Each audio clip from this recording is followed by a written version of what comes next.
What's up, guys? I'm LQ. This is the LQ Review. Thank you so much for joining me right here at my YouTube channel. This is where we talk about all the geeky, nerdy stuff that we'd love to talk about: movies, video games, comic books, and TV shows.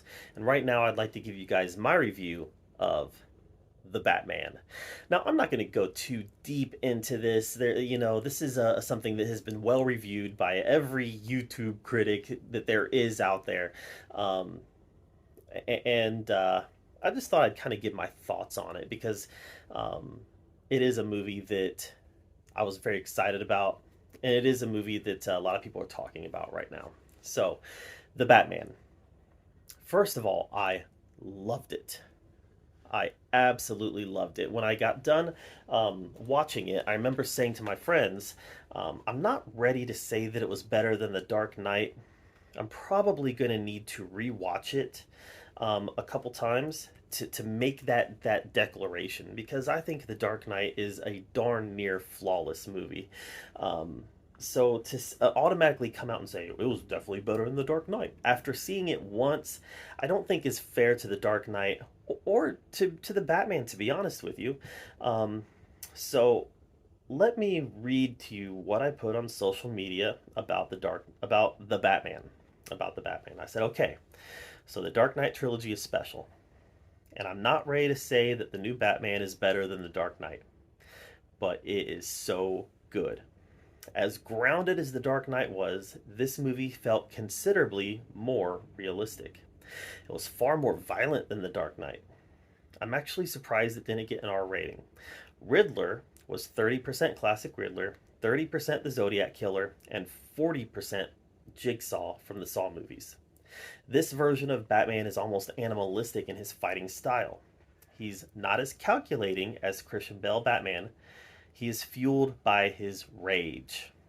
This movie is about him evolving from a symbol of vengeance to a symbol of hope. This version of Catwoman was very good, and Colin Farrell as the Penguin was one of the best parts of the movie. The movie is very noir in tone, right down to the color scheme and the narration by Batman. It was a little too long. At 3 hours, it felt long. I need to watch it again. Like I said, I'm not saying it's better than The Dark Knight, but it is good, and I highly recommend. All right, I haven't seen it a second time yet. 3 hours is a long investment, and I'll probably watch it again when it comes out on HBO Max. I'll definitely watch it again when it comes out on HBO Max. What I'm saying is I probably won't see it again in the theaters, just because I don't know when I'm going to be able to make another 3 hour commitment in the movie theater. Um, but my cat is attacking my hand, by the way. Um, what the heck? I don't know what's going on here. Stop it. um, but sorry for the distraction. um, but I do need to see it a couple more times. At least one more time, but at least a couple more times before I really decide where I would put it in a ranking of the Batman films. But it's up there. I mean, it's definitely 100% up there. Um, Talking about the performances were great. Anybody who thinks Robert Pattinson would, Sparkle Boy, whatever, come on. This guy nailed it. Zoe Kravitz, again, great as Catwoman. Very lonely. Like the performance showed me a character that was very lonely, um, but also very confident. Like Catwoman, she used her sex appeal to her advantage, but as a character, she wasn't sexualized. Colin Farrell's the Penguin. Very good, very good. Like if that doesn't win hair and makeup at the Oscars, I don't know. Someone better freaking knock it out of the park because this was great. Um, Not quite where I want Penguin to be yet. I want Penguin to be a little more self-assured, a little more violent, a little more um, capable, but still very good performance. Started Penguin on that upward trajectory. The Riddler was scary.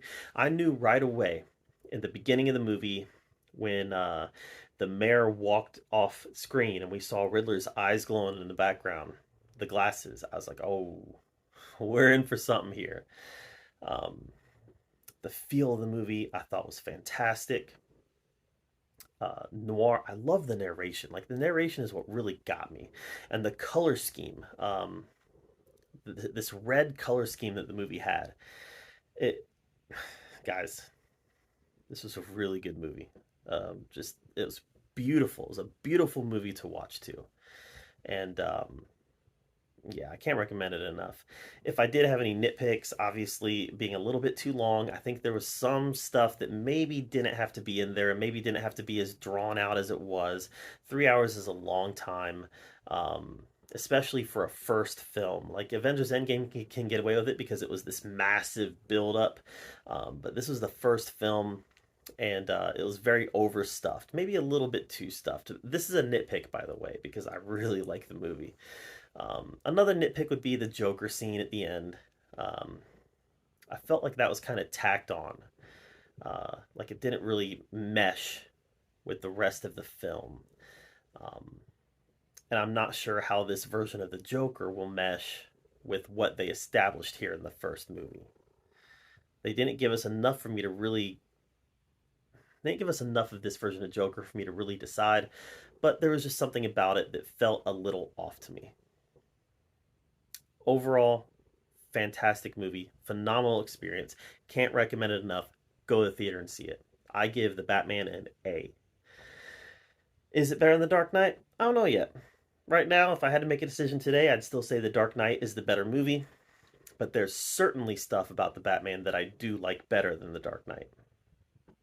So we'll see how it plays out after viewing number 2. All right, guys, what did you think of The Batman? Let me know in the comments down below. While you're down there commenting, make sure you subscribe to my channel. And as always, thank you so much for joining me right here at the LQ Review, where we get to talk about all the geeky, nerdy stuff we love to talk about. Until next time, we'll see you later.